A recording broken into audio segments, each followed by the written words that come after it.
Hello friends and dear student, एक बार फिर से आपका बहुत बहुत स्वागत है। तो आज की इस वीडियो में हम लोग पढ़ने वाले हैं फार्मेसी लॉ एंड एथिक्स का चैप्टर नंबर 11 और वो है medical termination of pregnancy act and rules.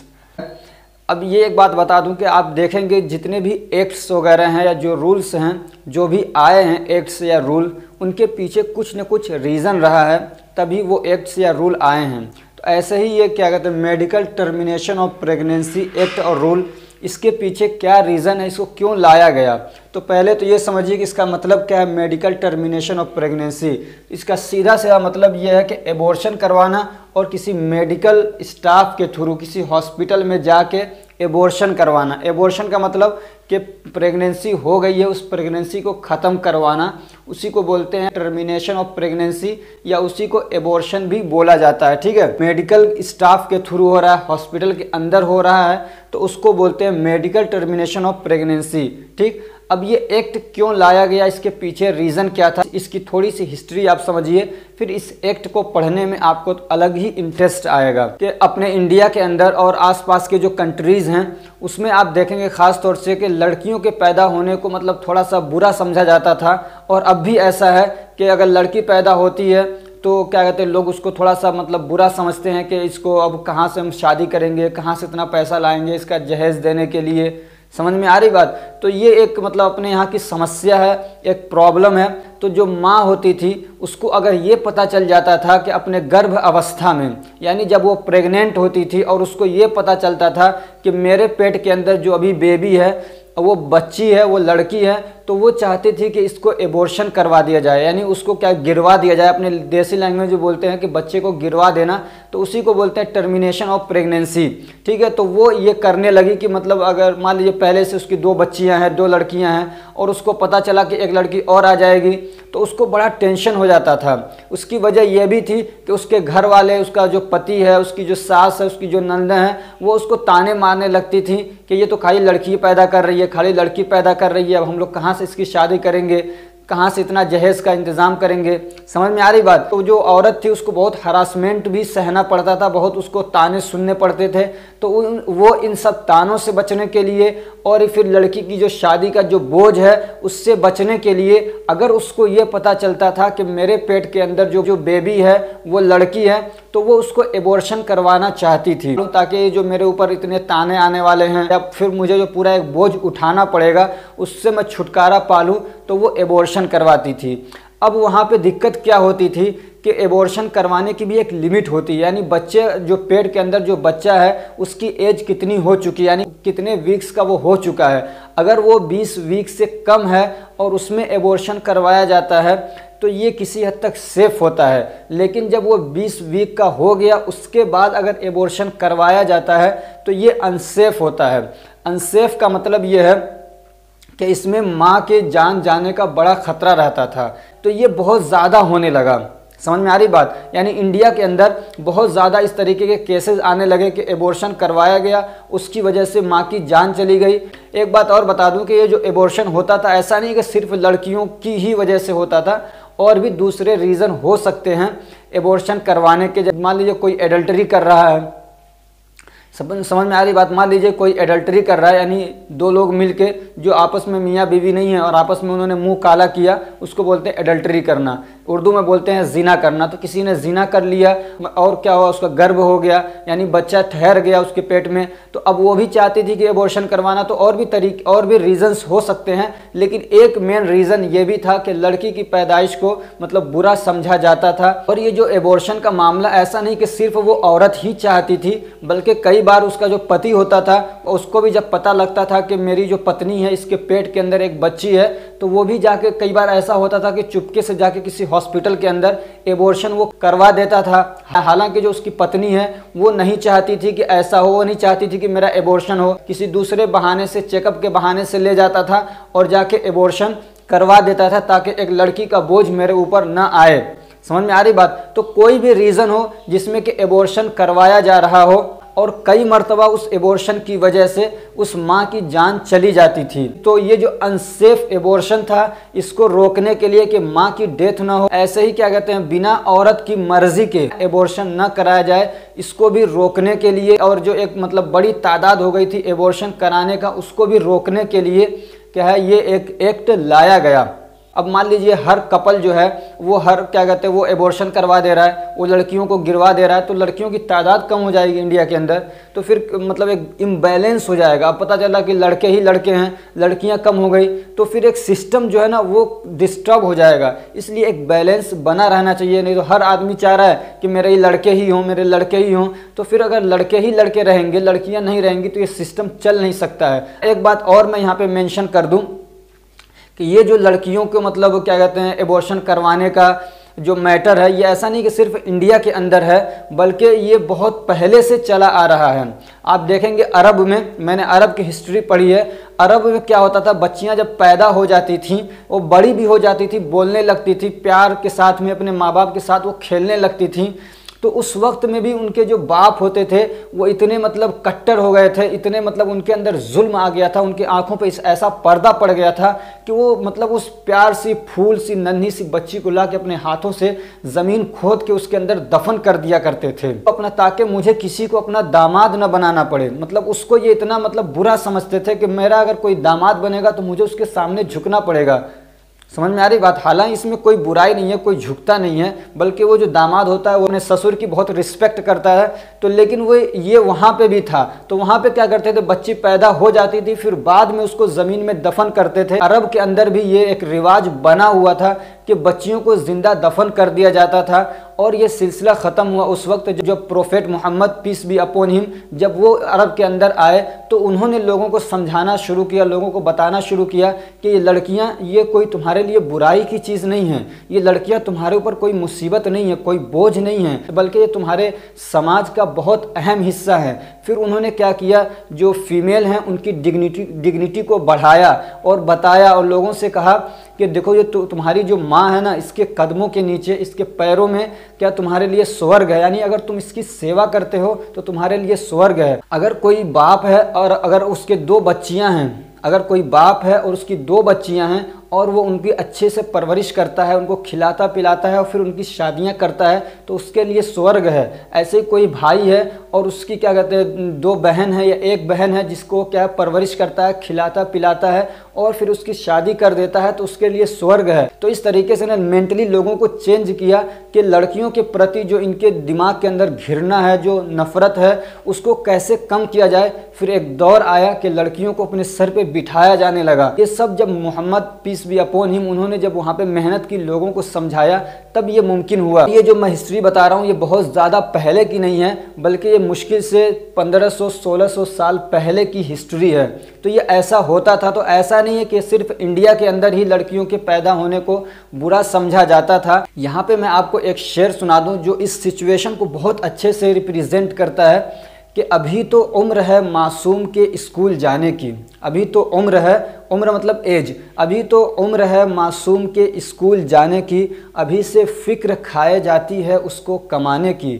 सुना है पहले जिंदा बच्चियां दफनाई जाती थीं, सुना है पहले जिंदा बच्चियां दफनाई जाती थीं और अब मोहलत नहीं मिलती उन्हें दुनिया में आने की। यानी पहले ही एबॉर्शन करा दिया जाता है।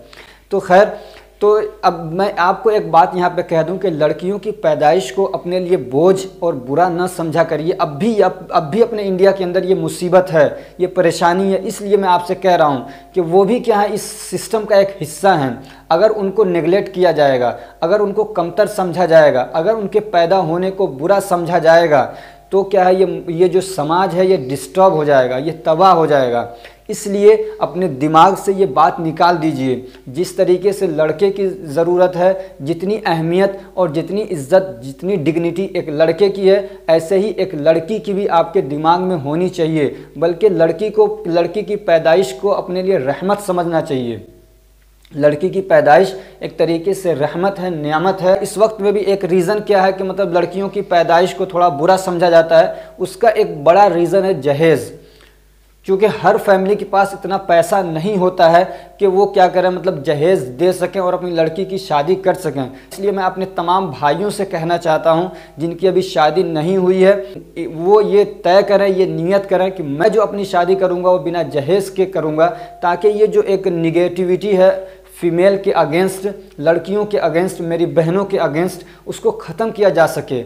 और अगर कोई ऐसी लड़की है जो आगे चल के माँ भी बनने वाली है, आगे चल के वो क्या है, सास भी बनने वाली है, अपने जब बच्चे की वो शादी करे तो ये दिमाग में सोच ले कि मैं शादी करूंगी अपने बच्चे की, अपने बेटे की, तो बिना जहेज़ के करूंगी, क्योंकि मेरी भी बच्ची पैदा हो सकती है और हो सकता है कि मैं भी क्या हूँ, गरीब हूँ, मेरे ऊपर भी वो बोझ आने वाला है। तो अगर हम लोग एक एक करके इस चीज़ को ख़त्म करने की कोशिश करेंगे तभी ख़त्म हो सकता है, वरना ये जो बुराई है ये हमारे समाज से जा नहीं सकती है। मैं सोचता हूँ कि मैंने आपका बहुत ज़्यादा टाइम ले लिया है, इसके लिए सॉरी, लेकिन ये मेरे कुछ जज्बात हैं, कुछ इमोशंस हैं कि जब मैं कहीं पे अगर स्पीच वगैरह भी देने जाता हूं तो इस टॉपिक पे ज़रूर बात करता हूं कि इस जहेज़ को अपने इस समाज से ख़त्म करिए, वरना ये लड़कियों के लिए ख़तरा बना हुआ है।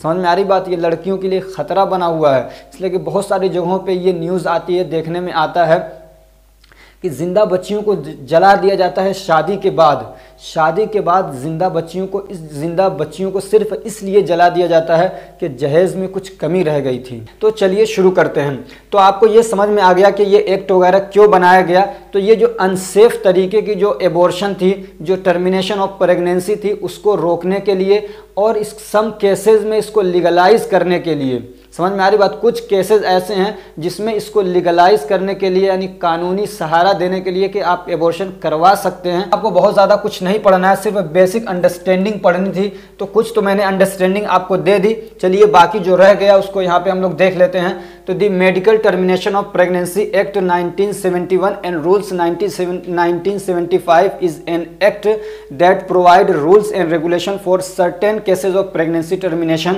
And other pregnancy related matters.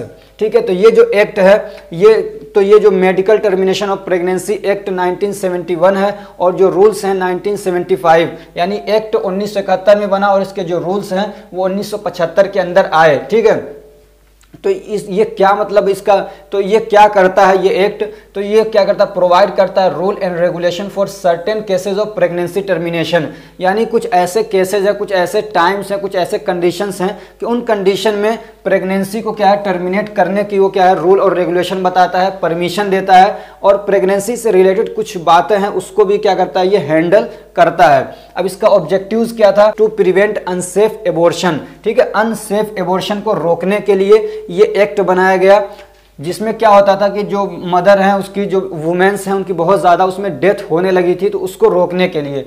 ऐसे ही टू प्रोवाइड अननेसेसरी, ऐसे क्या है, टू प्रोवाइड नहीं है बल्कि टू प्रिवेंट है, इसको प्रिवेंट कर लीजिए, टू प्रिवेंट अननेसेसरी एबॉर्शन, यानी जो एबॉर्शन ज़रूरी नहीं है उसको रोकने के लिए। ये नहीं कि सिर्फ इसलिए एबॉर्शन करवाया जा रहा है कि जो पेट के अंदर जो बेबी है वो लड़की है तो एबॉर्शन करवा दिया जा रहा है। तो इसी तरह तो ये कह रहे हैं कि जो अननेसेसरी एबॉर्शन है उसको रोकने के लिए, ऐसी क्या है, टू लीगलाइज एबॉर्शन सर्विसेज, और एबॉर्शन से रिलेटेड जो सर्विसेज है उसको लीगलाइज करने के लिए। ये नहीं कि हर हाल में वो क्या है, मतलब वो जुर्म ही है, नहीं, बल्कि कुछ कंडीशंस ऐसी हैं कि वो क्या है, करना आपके लिए ज़रूरी भी होता है। तो उसी को कह रहे हैं कि लीगलाइज करने के लिए क्या है, लीगलाइज मतलब कानूनी सुरक्षा देने के लिए भी ये क्या है, एक्ट बनाया गया कि कुछ कंडीशन में आप एबॉर्शन करवा सकते हैं और जो उसमें इन्वॉल्व हो रहा है उसको कोई सज़ा वगैरह नहीं मिलेगी। अब इसमें एक बात ध्यान रखिए कि termination of pregnancy is illegal in India. India के अंदर क्या टर्मिनेशन ऑफ प्रेगनेंसी क्या है, इलीगल है, यानी ये नहीं कि कोई भी जब चाहे, जैसे चाहे, जहां चाहे जाके प्रेगनेंसी को टर्मिनेट करवा ले, तो ये इलीगल है। अब क्या और लीगल क्या है वो आगे हम लोग पढ़ने वाले हैं। ठीक है, लेकिन जो एक रूल है, जो नेचुरल रूल है, वो क्या है कि इंडिया के अंदर टर्मिनेशन ऑफ प्रेगनेंसी यानी एबॉर्शन इलीगल है। ठीक है, अगर कोई करता है उसको सजा मिलेगी।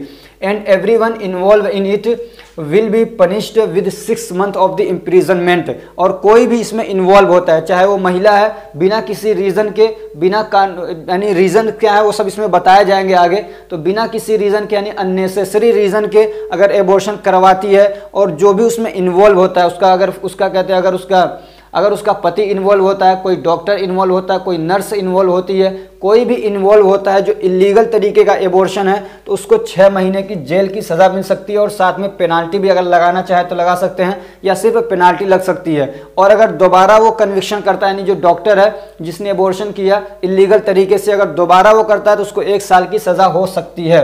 ठीक, लेकिन कुछ कंडीशंस ऐसी हैं जिसमें एबॉर्शन को परमिशन दिया गया है। तो अब वो कंडीशंस क्या है, अब यहाँ से ना थोड़ा बातों को ध्यान से पढ़िएगा। ठीक है, तो कौन कौन सी कंडीशन, एक कंडीशन पूछ सकता है कि वो कौन सी कंडीशन है जिसमें क्या है प्रेगनेंसी के टर्मिनेशन की क्या है परमिशन दी, जिसमें क्या है प्रेगनेंसी के टर्मिनेशन की परमिशन दी गई है। A woman can medically terminate her pregnancy if there is a risk to her physical और mental health। ये कह रहे हैं कि कोई महिला है वो क्या मेडिकली टर्मिनेट करवा सकती है, यानी मेडिकल में जाके प्रेगनेंसी को क्या है वो टर्मिनेट करवा सकती है, एबॉर्शन करवा सकती है अगर कोई रिस्क है उसको, अगर उसको क्या है अपने फिजिकल या मेंटल हेल्थ का कोई रिस्क है, अगर उसको ऐसा लगता है कि अगर इस प्रेगनेंसी को मैं और कंटिन्यू रखूं, एबॉर्शन ना करवाऊं, तो फिर क्या हो सकता है, मुझे मेंटली या फिजिकली कोई प्रॉब्लम हो सकता है, तो इस कंडीशन में वो क्या है एबॉर्शन करवा सकती है। अब इसमें कई सारी बातें हैं जो मैं थोड़ा सा यहाँ पे बता दूं। अब इसमें ये भी है कि वो बच्चा उसके जो पेट के अंदर है वो कितने वीक्स का हो गया है। अगर 20 वीक से कम का है तो उसमें एक रजिस्टर्ड मेडिकल प्रैक्टिशनर के ओपिनियन की ज़रूरत होती है। समझ में आ रही बात, यानी इसको अगर इस कंडीशन में एबॉर्शन करवाना है तो यहाँ पे अगर वो बच्चे की उम्र जो पेट के अंदर बच्चा पल रहा है, अगर उसकी मतलब अगर वो जो क्या कहते हैं जो गर्भ की जो टाइमिंग है अगर वो 20 वीक से कम है, अगर 20 हफ्तों से कम है, तो एबॉर्शन करवाने के लिए एक रजिस्टर्ड मेडिकल प्रैक्टिशनर के ओपिनियन की ज़रूरत होती है। अब दूसरा क्या है, इफ़ देयर आर फीटल मलफॉर्मेशन, और अगर ऐसा लगता है, मान लीजिए अल्ट्रासाउंड वगैरह कराया गया और ऐसा लगता है कि जो बच्चा है, जो पेट के अंदर जो बच्चा है उसको क्या है मलफॉर्मेशन है, यानी उसके बॉडी के कोई पार्ट डिस्टर्ब हैं, मान लीजिए उसका हाथ नहीं है या उसका पैर नहीं है, समझ में आ रही बात, तो इस कंडीशन में भी एबॉर्शन करवाने की क्या है इजाज़त है, परमिशन है। यानी वो बच्चा क्या अगर उस टाइप से पैदा होता है तो पूरी ज़िंदगी वो परेशान रहेगा। अगर जो क्या कहते हैं टाइम ऑफ प्रेगनेंसी है वो 20 वीक से कम है, समझ में आ रही बात, उसको बोलते हैं गेस्टेशन। तो अगर गेस्टेशन क्या है 20 वीक से कम है तो वहाँ पे एक रजिस्टर्ड मेडिकल प्रैक्टिशनर की ज़रूरत है। और अगर वो क्या कहते हैं 20 वीक से ज़्यादा यानी 20 से लेके 24 के बीच में अगर गेस्टेशन का टाइमिंग, तो उसमें दो रजिस्टर्ड मेडिकल प्रैक्टिशनर की ओपिनियन की ज़रूरत लेती है। यानी वो जब 2 लोग कहेंगे कि हाँ इसका क्या कहते हैं एबॉर्शन करवाना ज़रूरी है, वरना बच्चा जो है आगे वो डिसेबल हो सकता है, वो क्या है कुछ अपाहिज टाइप का हो सकता है, तो इस कंडीशन में क्या है मतलब एबॉर्शन करवाया जा सकता है। ऐसे ही क्या है, if she became pregnant due to failure of any contraceptive method और डिवाइस, ऐसे क्या है जो महिला है वो प्रेग्नेंट इस वजह से हुई है कि उसने जो कॉन्ट्रासेप्टिव मेथड यूज़ किया था वो क्या है मतलब वो उसने काम नहीं किया, वो सक्सेसफुल नहीं हो गया, वो सक्सेसफुल नहीं हुआ बल्कि वो फेल हो गया और उसकी वजह से वो क्या है प्रेग्नेंट हो गई। यानी सपोज दैट मान लीजिए कि उनका एक पहले से ही बेबी है जो अभी 1 साल का था, समझ में आ रही बात, और फिर दोबारा से वो प्रेग्नेंट हो गई।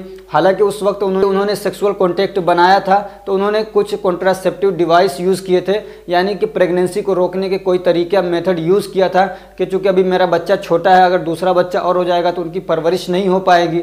सपोज दैट ये एक मतलब कंडीशन हो सकती है ऐसी, तो उन्होंने कॉन्ट्रासेप्टिव मेथड्स यूज़ किए लेकिन क्या है वो काम नहीं किया, किसी भी तरीके से वो फेल हो गया। तो इस कंडीशन में भी क्या है उनको एबॉर्शन करवाने की परमिशन है। ऐसे ही और if she became pregnant as a result of rape, ऐसे ही मान लीजिए किसी महिला के साथ ऐसा हो ना, लेकिन अगर मान लीजिए हो गया, क्योंकि इंडिया के अंदर तो अब बहुत ही आम हो गया है रेप, ठीक है ना, तो इसको रोकना चाहिए। और इसमें कौन है, कोई बाहर से आसमानी लोग थोड़ी आ रहे हैं उसमें करने के लिए, यही इंडिया के लोग हैं, यही रेप कर रहे हैं, यही क्या है जो नौजवान लोग हैं यही कर रहे हैं ज़्यादातर। तो हमको अपने आप को सुधारने की ज़रूरत है। तो अगर किसी रेप की वजह से कोई महिला प्रेग्नेंट हो जा रही है तो उसको क्या है फिर मतलब टर्मिनेशन करवाने की परमिशन है। अब इसमें ना ये जो नॉर्मल कंडीशंस हैं उसमें ये है कि 20 वीक से कम है तो उसको टर्मिनेशन करवाना मतलब थोड़ा आसान है। यानी जो क्या कहते हैं प्रेगनेंसी की जो टाइमिंग अगर 20 वीक से कम है तो सिर्फ एक रजिस्टर्ड मेडिकल प्रैक्टिशनर के ओपिनियन की ज़रूरत है और किसी सरकारी हॉस्पिटल के अंदर जाके वो एबॉर्शन करवा सकती है। लेकिन जब उससे ऊपर बढ़ता है तो उसमें फिर थोड़ी बहुत कंडीशंस बढ़ती हैं, ठीक है ना। यानी बच्चा जो है वो 20 वीक से ज़्यादा का हो गया है तो उसके लिए फिर 2 मेडिकल प्रैक्टिशनर की ज़रूरत है। और उसमें क्या दिक्कत ये है कि अगर अब एबॉर्शन करवाया जाता है तो उसमें मतलब माँ के जान जाने की बहुत ज़्यादा चांसेस होते हैं, इसलिए उसको फिर मना किया जाता है, ठीक। तो अब क्या कहते हैं pregnancy termination limit and rights. एक तो ये कि प्रेगनेंसी को टर्मिनेशन करने की क्या लिमिट है, यानी कितने वीक तक प्रेगनेंसी को टर्मिनेट किया जा सकता है, और उसमें राइट्स क्या है, यानी महिला अगर चाहे तभी प्रेगनेंसी को टर्मिनेट किया जा सकता है, या कोई और भी ऐसा है कि जिसके चाहने की वजह से प्रेगनेंसी को टर्मिनेट किया जा सकता है, तो वो उसके बारे में यहाँ पे पढ़ेंगे हम लोग। तो ए वुमेन में terminate pregnancy up to 20 weeks. तो जो क्या कहते हैं जो प्रेग्नेंट महिला है वो क्या है अपनी प्रेगनेंसी को टर्मिनेट करवा सकती है 20 वीक तक, अगर इफ द कॉन्ट्रासेप्टिव मेथड और device fails with her consent. अब किस कंडीशन में कि जो कंट्रासेप्टिव मेथड है या जो डिवाइस है वो फेल हो गया, तो वो अपनी मर्जी से अगर वो चाहें तब वो क्या है, अगर उसकी औरत की और जो फीमेल है उसकी मर्जी होगी तब टर्मिनेशन कराया जा सकता है। अगर मान लीजिए फीमेल की मर्जी नहीं है और उसका पति चाह रहा है तो वो नहीं करवा सकता है जब तक कि ये फीमेल ना चाहे, ठीक है। और इसकी परमिशन के बगैर, यानी जो फीमेल है उसकी परमिशन के बगैर अगर टर्मिनेशन करवाया जाता है प्रेगनेंसी का तो वो इलीगल होगा, ठीक। दूसरी बात, if the girl is under 18, अगर जो लड़की है वो 18 ईयर्स की कम है, ठीक है ना। 18 अंडर यानी अंडर 18 मतलब 18 साल से कम की है, ठीक। या क्या कहते हैं वो 18 साल से ऊपर की है लेकिन लूनेटिक है। क्या है लूनेटिक मतलब ये पागलपन है। मान ली बहुत सारी लड़कियां होती है पागल होती हैं, मेंटली डिस्टर्ब है वो। तो अगर लड़की क्या 18 साल की कम है या फिर 18 साल से ज़्यादा तो है लेकिन वो क्या पागल टाइप की है, ठीक। तो उस लड़की के जो गार्जियंस हैं वो भी क्या है एबॉर्शन करवा सकते हैं, लेकिन उसके लिए उनको क्या है एक रिटन अप्रूवल की ज़रूरत होती है। यानी सरकार से वो पहले इजाज़त लेंगे कि मेरी जो लड़की है वो क्या 18 साल की कम की है और वो क्या वो प्रेग्नेंट हो गई है, हम उसका एबॉर्शन करवाना चाहते हैं, या फिर क्या है वो 18 साल से ज़्यादा तो है लेकिन क्या है वो थोड़ा पागल टाइप की है, इसलिए उसकी मर्ज़ी का तो हम लोग ख्याल नहीं कर सकते, इसलिए हम उसको क्या है उसकी प्रेगनेंसी को टर्मिनेट करवाना चाहते हैं। तो वो क्या है उनको अप्रूवल लेना पड़ेगा, पहले मंजूरी लेनी पड़ेगी गवर्नमेंट से, फिर उसके बाद वो क्या है टर्मिनेट करवा सकते हैं। अब अगर क्या कहते हैं जो प्रेगनेंसी है वो 20 वीक से आगे बढ़ गई है तो उसमें क्या कंडीशंस वगैरह हैं, और ये भी मैंने बता दिया कि 20 वीक से पहले अगर टर्मिनेशन करवाया जाता है तो उसमें एक रजिस्टर्ड मेडिकल प्रैक्टिशनर के ओपिनियन की ज़रूरत होती है, ठीक है। दूसरा क्या है conditions in which termination of pregnancy is allowed between 20 to 24 weeks of the gestation. और अगर जो प्रेगनेंसी का जो टाइम है 20 से 24 वीक्स के बीच में है तो उस कंडीशन में क्या है तो स्पेशल कैटेगरीज ऑफ वुमेन, तो इसमें किसको परमिशन दी जाती है, तो इसमें स्पेशल जो टाइप की कुछ मतलब कंडीशंस हैं उन औरतों को क्या है इसमें परमिशन दी जाती है। जैसे कि रेप विक्टिम है, किसी के साथ में रेप हो गया है और वो प्रेग्नेंट हो गई है तो वहाँ पे 20 की लिमिट नहीं है बल्कि 20 से लेके 24 तक, उससे पहले है तो है ही परमिशन, लेकिन अगर उससे आगे बढ़ गया टाइम और क्या कहते हैं टर्मिनेशन नहीं करवाया गया तो 20 से लेके 24 के बीच में भी क्या है उसको मतलब एबॉर्शन करवाया जा सकता है। किसका जो रेप विक्टिम है, क्या है रेप विक्टिम यानी जिसके साथ में रेप कर दिया गया है, या जो क्या कहते हैं इंसेस्ट विक्टिम है। इंसेस्ट विक्टिम का मतलब ये होता है कि कोई फैमिली मेंबर ही अपने किसी मेंबर को क्या है रेप कर दे। हालांकि ऐसा बहुत कम होता है, तो दरिंदे ही कर सकते हैं, इंसान तो नहीं कर सकते हैं, लेकिन अगर ऐसा हो जाता है तो उस कंडीशन में भी क्या है प्रेगनेंसी को टर्मिनेट करने की परमिशन है। कब 20 से लेके 24 के 20 के बाद भी 20 के बाद से लेके 24 वीक तक, ठीक है। वो जो गर्ल है वो क्या है अंडर 18 है यानी वो 18 साल से कम है। यहाँ पे 18 साल की जो बात की गई है उसमें परमिशन की बात की गई है कि यानी उसका जो गार्जियन है समझ में आ रही बात। उसमें जो उसका गार्जियन है उसको भी परमिशन है, तो उसको भी क्या एक तरीके से मतलब अथॉरिटी है कि वो परमिशन लेके उसका टर्मिनेशन करवा सकता है। समझ में आ रही बात। यहाँ पे 18 से कंफ्यूजन नहीं होना। और यहाँ पे क्या बताया जा रहा है कि मतलब अगर लड़की 18 साल से कम की है और वो प्रेग्नेंट है तो 24 वीक तक भी क्या है उसका एबॉर्शन करवाया जा सकता है।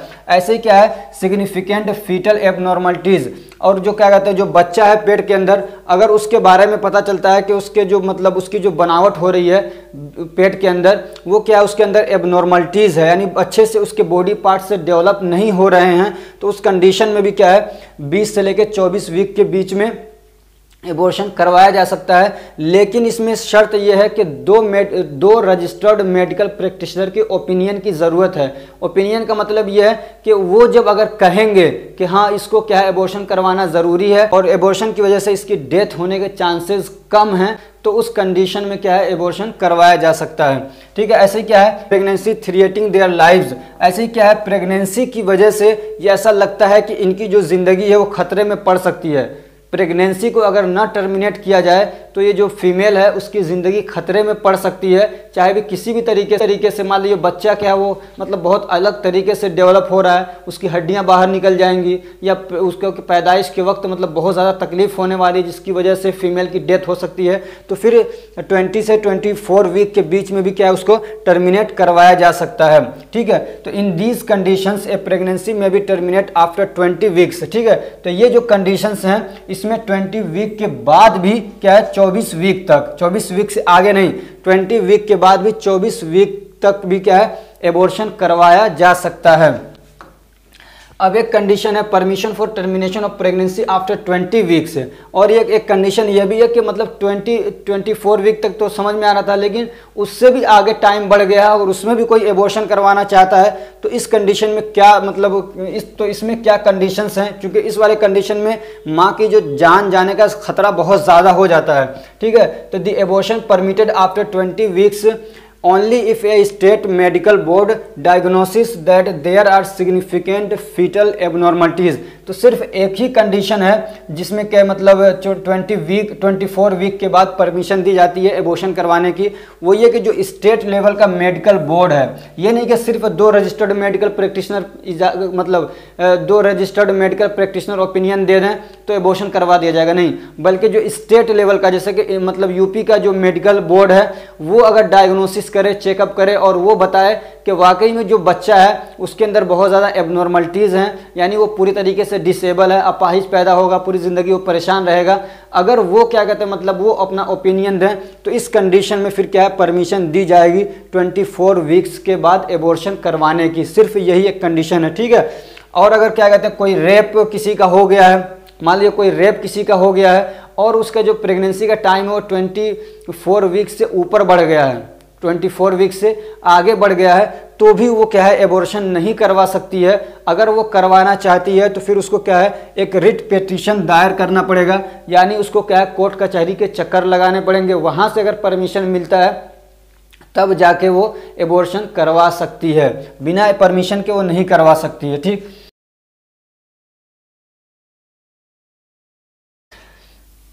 अब यहाँ पे है कि कब कितने मतलब रजिस्टर्ड मेडिकल प्रैक्टिशनर की ज़रूरत पड़ेगी, तो तकरीबन सब मैं बता ही चुका हूँ। यानी अगर क्या कहते हैं प्रेगनेंसी का जो टाइम है वो 20 वीक के अंदर है। ठीक है। 20 वीक्स ऑफ गेस्टेशन, इसका मतलब प्रेगनेंसी का जो टाइम है 20 वीक्स के अंदर है, तो वहाँ पे सिर्फ एक रजिस्टर्ड मेडिकल प्रैक्टिशनर के ओपिनियन की ज़रूरत होती है। अब ये रजिस्टर्ड मेडिकल प्रैक्टिशनर क्या होता है, तो ये जैसे कि फार्मासिस्ट रजिस्टर्ड होते हैं, ऐसे ही इनके लिए भी एक एक्ट बना हुआ है, वो कब आया था याद नहीं आ रहा है, 1961 में कब आया था, कि जो भी मतलब अब क्या कहते हैं मतलब मेडिकली प्रैक्टिशनर बनना चाहता है, यानी जो डॉक्टर की तरीके से काम करना चाहता है उसको क्या है अपने आप को रजिस्टर्ड करवाना पड़ेगा। तो वो क्या होता है रजिस्टर्ड मेडिकल प्रैक्टिशनर होता है। ठीक है। तो अगर 20 वीक्स तक है तो एक की ज़रूरत है, और अगर 20 से 24 वीक्स के बीच में गेस्टेशन है तो उसमें 2 रजिस्टर्ड मेडिकल प्रैक्टिशनर के ओपिनियन की ज़रूरत होती है। और अगर क्या कहते हैं अगर 24 वीक से ऊपर बढ़ रहा है तो उसमें क्या कहते हैं जो स्टेट लेवल का मेडिकल बोर्ड है उसके ओपिनियन की ज़रूरत पड़ती है। ठीक है। अब ये कि कहाँ पे मतलब प्रेगनेंसी को टर्मिनेट कराया जा सकता है, तो ए हॉस्पिटल एस्टेब्लिश्ड और मेंटेन्ड बाय द गवर्नमेंट, एक ऐसा हॉस्पिटल जिसको क्या गवर्नमेंट ने एस्टेब्लिश एस्टेब्लिश किया, बनवाया, या फिर वो बनाया किसी और ने, लेकिन उसके अब क्या है गवर्नमेंट के अंडर में है, गवर्नमेंट उसको चला रही है, तो वहाँ पे क्या है प्रेगनेंसी को टर्मिनेट करवाया जा सकता है। ऐसे क्या है और या तो और a place for the time being approved for the purpose of termination of pregnancy by government, या कोई ऐसी जगह यानी प्राइवेट या कोई भी ऐसी जगह जिसको सरकार ने अप्रूवल दे रखा है कि यहाँ पे एबॉर्शन करवाया जा सकता है, तो वहाँ पे भी जाके कोई एबॉर्शन करवा सकती है महिला। ठीक है, इसमें एक दो टॉपिक्स और दिए हैं कि मतलब अमेंडमेंट्स क्या हैं या फिर क्या कहते हैं सैलिएंट फीचर्स क्या हैं। तो ये जो चीज़ें मैंने बताई हैं ना, अगर क्वेश्चन पूछ लेता है तो यही सारी चीज़ें वहाँ पे भी डाल दीजिएगा उठा के एज इट इज़, कुछ भी नहीं करना। जो सैलिएंट फीचर्स हैं यही सैलिएंट फीचर्स भी हैं। समझ में आ रही बात इस एक्ट के, वही यहाँ पे मैंने आपको पढ़ाया एक तरीके से। तो आप ये समझिए कि आपके जो अंडरस्टैंडिंग है वो भी हो गई इस एक्ट के बारे में, और सैलिएंट फीचर्स भी आप समझ चुके हैं। जैसे मैंने पढ़ाया ना, सैलिएंट फीचर को अगर पूछ ले तो सीधे ऐसे ही उठा के डाल दीजिएगा, इसके अलावा और कुछ नहीं है इसमें। अगर एक दो बातें छूट उठ गई हो तो कोई ऐसी बात नहीं है, ठीक है ना। इसमें कुछ डेफिनेशंस वगैरह हैं तो बहुत इजी डेफिनेशन, जैसे कि लूसेंट, जैसे कि लूनेटिक है। लूनेटिक का मतलब क्या कहते हैं, मतलब जो पागल तरीके का है, बेवकूफ़ है, फुलिश है। ऐसे ही रजिस्टर्ड मेडिकल प्रैक्टिशनर है जो आप समझ ही रहे हैं। ऐसे ही एक ओनर है, ओनर का मतलब मालिक यानी गार्जियन। तो ये सारे कंडीशंस इसमें हो सकते हैं। तो ये जो आपका टॉपिक था वो यहीं पे कंप्लीट हो रहा है। अगर ये हमारी कोशिश आपको अच्छी लग रही है तो वीडियो को लाइक करिए, चैनल को सब्सक्राइब करिए और अपने फ्रेंड्स को भी शेयर करिए ताकि वो भी इससे फ़ायदा उठा सकें। Thank you so much for watching.